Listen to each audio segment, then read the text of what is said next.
Atleta paralímpico consegue conquista medalha Hito e evento Asian Para Games e a nação Cambodia no fila Hikasona, mais Timor-Leste. Secretário-Geral Comitê Paralímpico Nacional Timor-Leste, José Monteiro, afirma atletas sirene, usa modalidade tênis mesa, natação, nani, xadrez, no sira representante nação Timor-Leste, consegue conquista medalha Osameng Rua no Osam Muting Lima, Hamutu Quito.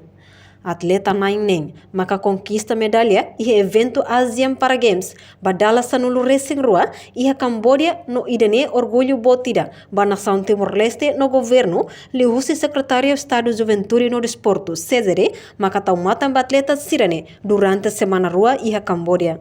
Enquanto atleta Teofilo Freitas agradece tebes ba secretário Estado Juventude no Desporto, nebe apoia ona sira, hahu husi preparação viagem ba Cambodia, Teofilo mai Timor-Leste e Hodiak, no lori resultado positivo. Grupo na naia vai. Agora esse panai santin sematin dai ni.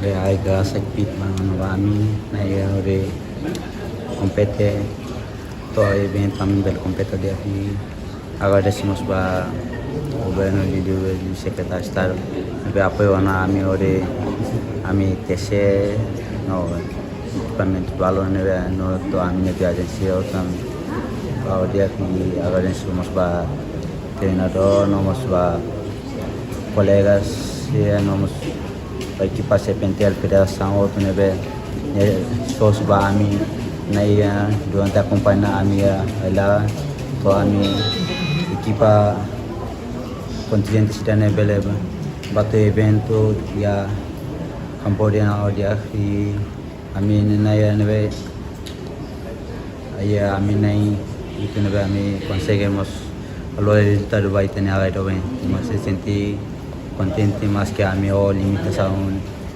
a condição de deficiência mas bem a minha bele ode representante narai namus bele saya ane saya ambassador ida ode loi tanya bandera mutko member agensi sel mas kita saya sedang saya member nabe saya kita saya ansa offshore do ida mabe tanya bandera ino nasional kanta mutko asam sanul seluk nabe.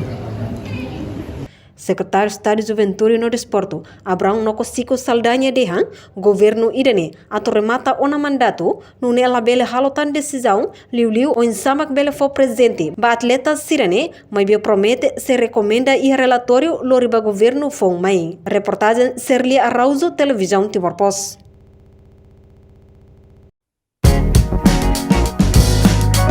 Janela Informação, bem Hutu. Atau tem informação atual dia Clio, que tahaluha.